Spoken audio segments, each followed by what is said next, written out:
Well, after the rest day, it's back into the action on the Dakar Rally.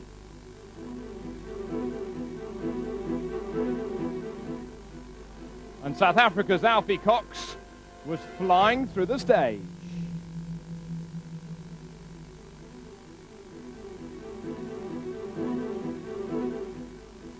However, he was flying. Stefan Pederhansel's rally, though, came to rather an abrupt halt.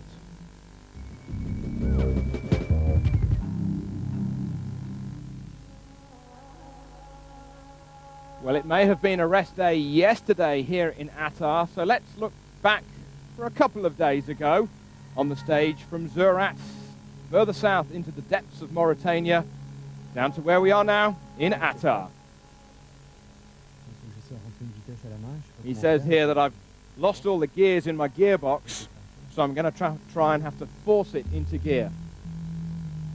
So he gets underneath the car and literally gets it all in, and he says, hopefully that'll do, and that'll get me to the end of the stage, because we can't stay here.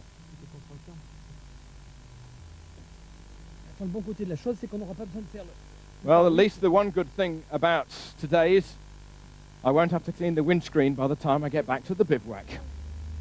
This crew went over a broken dune, and the car went nose over tail, and they were very, very lucky indeed to be able to continue. The stunning scenery, though, of the Dakar never fails to impress.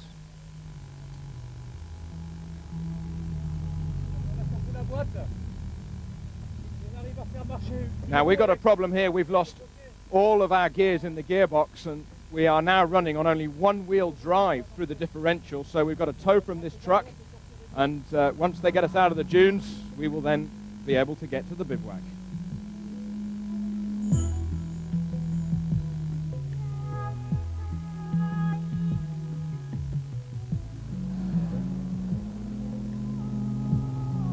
Many people venturing over the dunes late into the evening.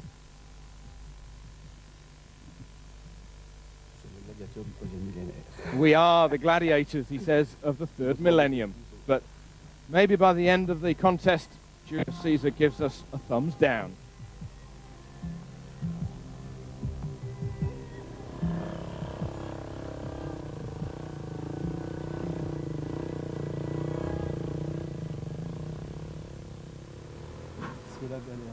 This rider saying, it's really, really difficult. But I must arrive at Dakar. The cameraman says, you're from Togo?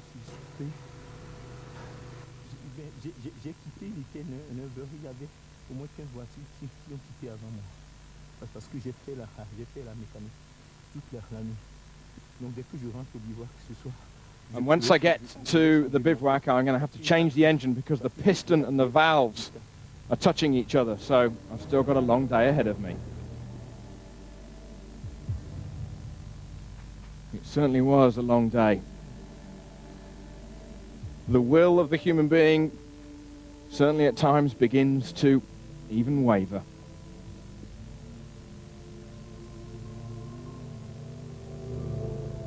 If you think that the desert is a lonely place during the day, what about being in the desert during the night? What's he going to do? He says, I'm just going to go fast, fast, fast. I'm going to go first gear, second gear, third gear, and try and get over the dune.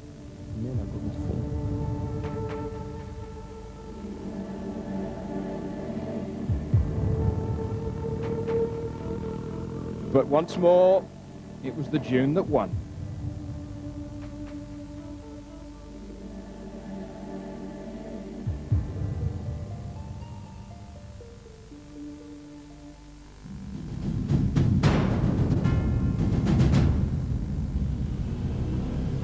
Well, today's stage, a looping stage out of Attar, a sailing around the boys stage. And after the first 100 kilometers over familiar ground, the stage covers new ground across many ergs. However, no GPS navigation today, nothing but a map and a compass. And if you're caught using your GPS, you'll get a large time penalty.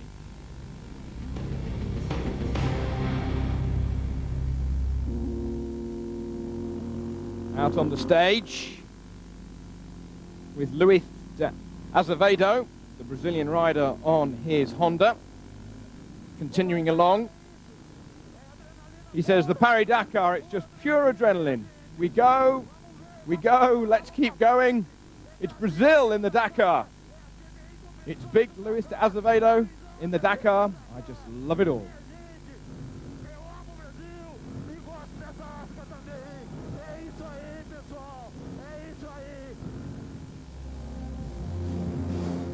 Out there on the stage, though, all of the KTM crew were going every which way but forward at times,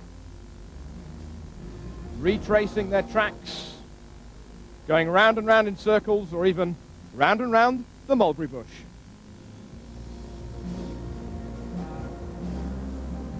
The Repsol KTM squad teaming up together, and that is a position and a place in the middle of the desert where Giovanni Sala is really going to struggle with the twin-cylinder machine. The stunning shots over the flat plains, but soon, once more, they got into the dunes.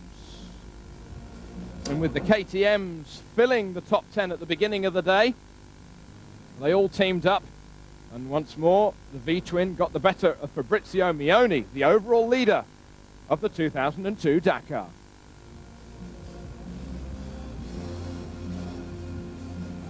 Jordi Arcaron's his front wheel just disappearing into the talcum powder soft dunes, and the former winner getting back on its two wheels. Well, initially there were 6 KTMs running together as they passed an obligatory point on the route where the organisers could trace their progress. Richard Sank leading the field at this particular point. And Kari Tiernan in the yellow, remember that he started first on the stage after having won the stage into Attar a couple of days ago. Therefore, his advantage had been null and void. But look at this, 1, 2, 3, 4, 5, 6, 7, 8. And then 9. All of the KTM crew travelling as one.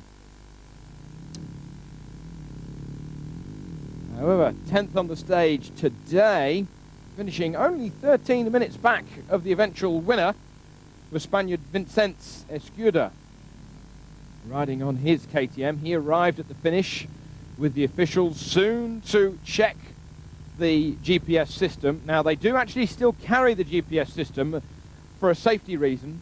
Obviously, if they get lost, they can punch in a special code, and if the organisers see that you've put in that safety code, then you get a 6-hour penalty. The organisers checking here and finding out that that code had just been put in. And Vincent saying, well, I did not attend the riders' briefing last night. I didn't go to it. And, of course, I then got the code and I put it straight in this morning. It's not been a deliberate action of mine, more of a pure accident. Bad day for Sweden's PG Lundmark on his BMW twin.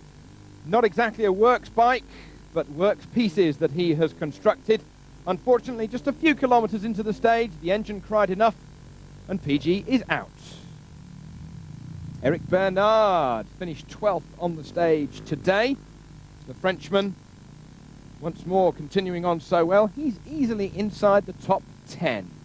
He's got a nice buffer of some 30 minutes to the person behind him. However, winner of the stage today was Alfie Cox, steaming through the dunes, had a new engine fitted yesterday, says that it's really pulling and going on song, even though he went head over heels over a very soft dune, and he bent the back of the bike. He was very lucky indeed to get away with it. Fabrizio Mioni, though, continues to lead the Paris-Dakar in the motorcycle section. He said the bike was difficult to ride for a while, and then he was following the others, caught in a lot of dust, particularly at a quick part, and he decided just to throttle off. Cox then winning the stage by only 6 seconds from Mioni. Roma was third today. De Gavado, he had a big tumble, but he was fourth. And Richard Sanks for France was fifth. Mioni leads overall from Nani Roma by just 3 minutes and 21 seconds. De Gavado third. Cox up to fourth now. Arcaron's fifth.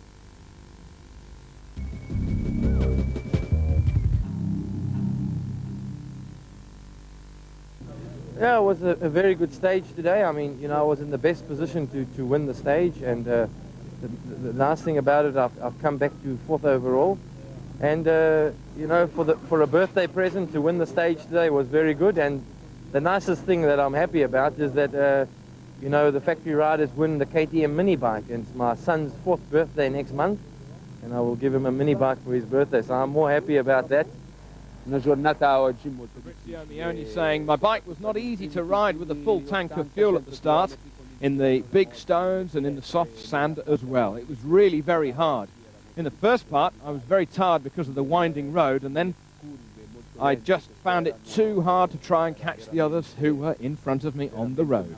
Bella fatica per cercare di recuperare terreno sugli altri, però poi piano piano ce l'ho fatta, ho recuperato sugli altri, sono anche riuscito a entrare per primo nella pista veloce finale, perché c'era la polvere e era importante per guadagnare qualche secondo in una gara che si fa sempre più tirata. Carlo de Gavada saying at the 250 kilometer point I was following Jordi Arcarons, and I hit a big stone which was in front of me. I then hit another stone with my front wheel. I crashed and the bike fell on me, my shoulder and also my arm. I certainly feel the pain now. It's all the way down my left side. Para encontrar el cap, pero después ya fue muy rápido por un camino antiguo.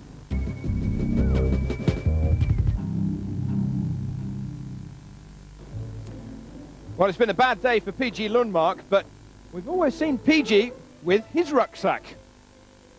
Normally it's a big secret, this, but I can show it just for you.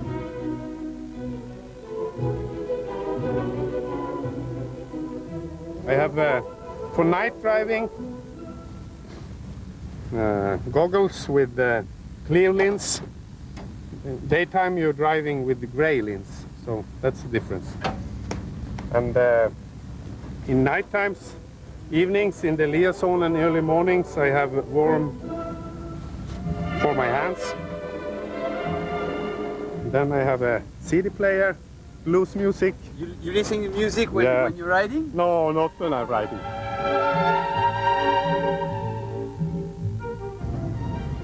And when it's cold, it's good to have this one here. Yeah. And this is good.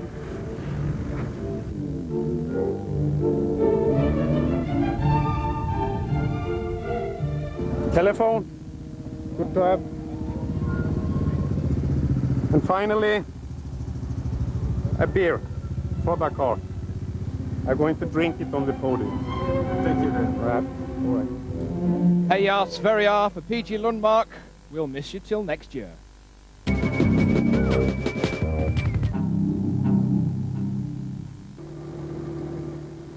So then it was all concentration at the start of today's stage for Luc Alphonse, for Fontenay, for Shinazuka, for Kleinschmidt. And of course, the whole Mitsubishi squad. First on the road, though, was Hiroshi Mashioka, but Jutta Kleinschmidt was out to try and gain a little bit more time on her teammate. Mashioka really chucking the brand new car around, whilst Jutta Kleinschmidt was a little more cautious. Mashioka had a big fright, though. At one point, he came behind a motorcyclist and tried to overtake him. He had a big stone landing in the middle of his windscreen, and he was sure that it was going to completely shatter the windscreen and he was going to have to get his goggles out, but in the end, the windscreen held up. He said it was easy, although he did really make an effort to keep off the rocks and avoid a puncture. In the end, though, Jutta Kleinschmidt managed to pass Mashioka. You can see that smash in the middle of the screen there. Kleinschmidt passed Mashioka and went on to be victorious in the stage today by nearly 5.5 minutes. Mashioka was second.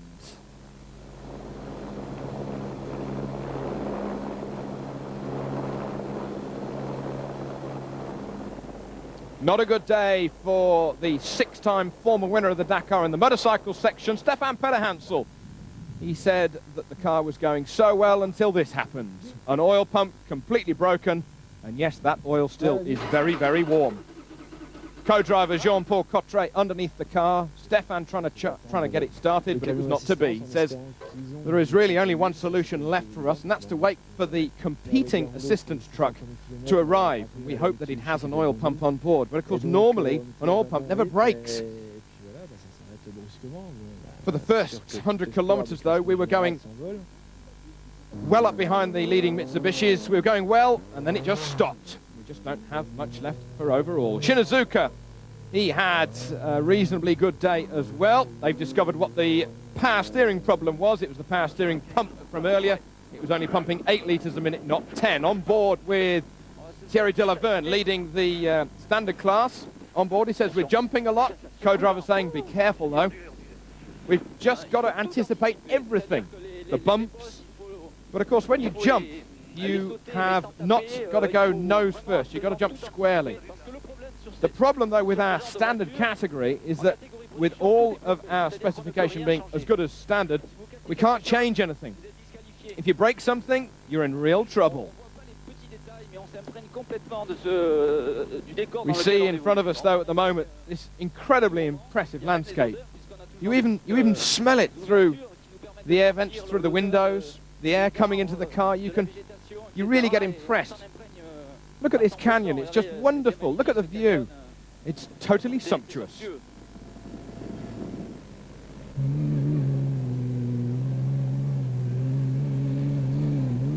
Well, Nia and Eran Barkat in their Mitsubishi are leading the amateur class. They at the moment are well inside the top 10 in 8th position overall. Spectacular performance also from Manuel Plaza Perez. He's in 9th position, whilst Clever Kolberg from Brazil is inside the top 10, utilising the positions now that some of the works drivers have gone out. Here's Vanina Ix, daughter of Jackie Ix, former Grand Prix driver and Le Mans winner. She says, I'm like everybody, I'm just waiting to see what happens the very next day. I'm very anxious about the dunes because it's all about improvisation. We've had to cross many dunes behind us, and the sand was just very, very soft.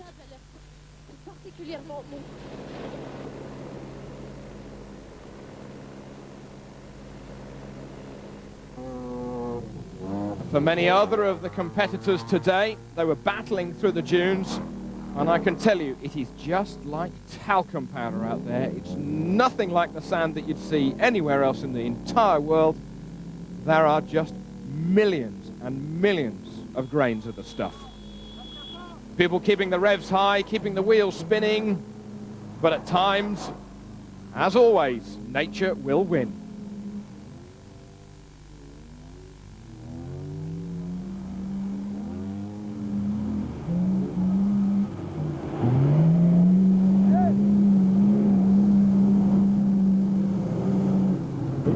And that thing already up to the axles, and there's nothing like a bit of bribery. Paying the locals to have a bit of extra assistance. It's all part of the game.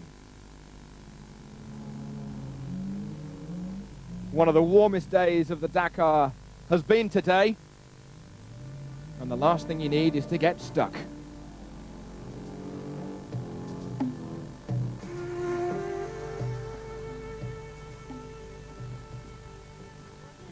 Co-driver deciding to stay on the bonnet rather than waste time and jump into the car, as the improvisation is just never ending on the Dakar, and sometimes even the truck then gets stuck. So Jutta Kleinschmidt being victorious, 5.5 minutes ahead of Hiroshi Masuoka today. Shinazuka third, Fontenay fourth, and Souza fifth, making it a clean sweep for Mitsubishi. Hiroshi Masuoka leading overall from his teammate Shinazuka. Kleinschmidt closing a little today in third, Fontenay and Souza.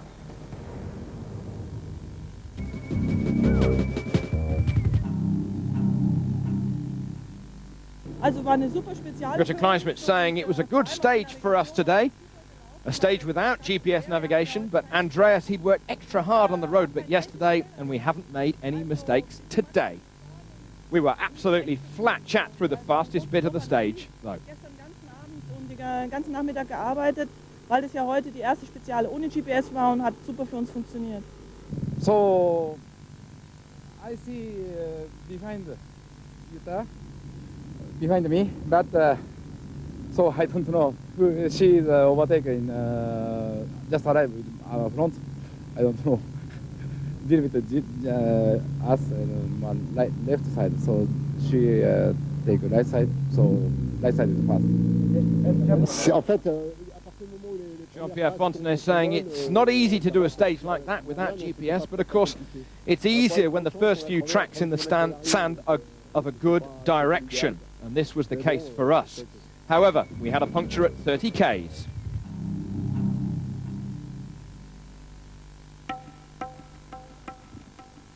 In the truck section today, it was the same story as we have seen in the motorcycle section and of course in the cars. And with the starting order today, as with the rest of the days on the Dakar, the starting order being decided by virtue of how people finished the last stage, many of the trucks were intermingled with many of the cars. For example, Gregoire de Mavius, after he took that enormous 24-hour penalty a couple of days ago after having missed a couple of control points, he started third from last, and so he had to power his way through and past all of the trucks. However, it was André de Azevedo in his Tatra who was quickest today through the 366 kilometers ahead of Karel Laprace and Vladimir Chigin. And even the organizers were wise to people potentially having a secret GPS system in their cars and trucks, and they actually moved the finish line 20 kilometers earlier in the stage to try and catch people out. Maybe some people will have used a bit of GPS and thrown it out of the car or the truck a matter of 2 or 3 kilometers before the end. But the organizers, as always, keeping up with all the tricks in the book. Overall, Vladimir Chigin continues to lead overall by just over an hour and a half ahead of Brazilian André de Azevedo. Karel Laprace, he is third overall, and the Japanese crew of Yoshimashi Sugawara is fourth.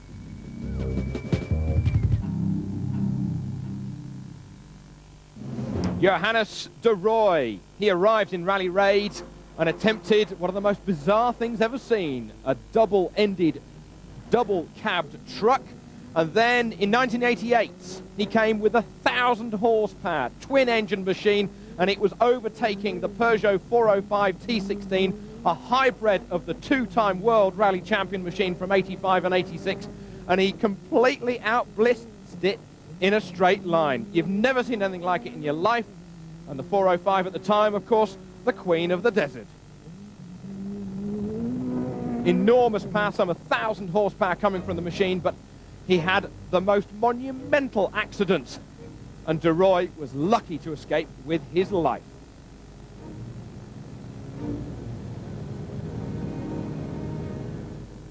But from 88 to 2002, it was a big wait, but he's returned with a brand new truck. He says here that my son wanted to be with me, and it's for him that I wanted to come back on the rally. He was young, and I said to him, okay, we'll do the Dakar one day when you're 21. Now he's 21, we're here. This year, he doesn't have the great success and be up with the leaders.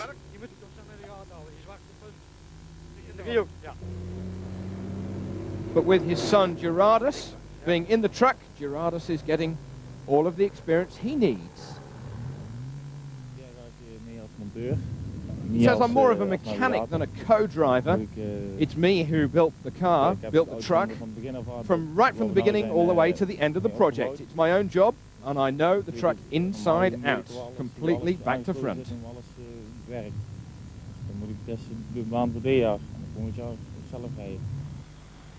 Next year, though, in 12 months' time, father and son will be back.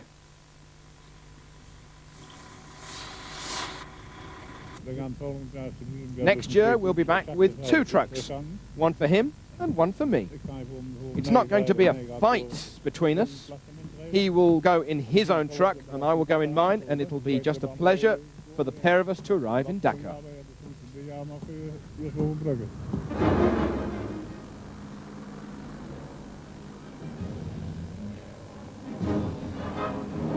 So keep an eye out for the de Rooij family in years to come in the Dakar. with their 700 horsepower truck.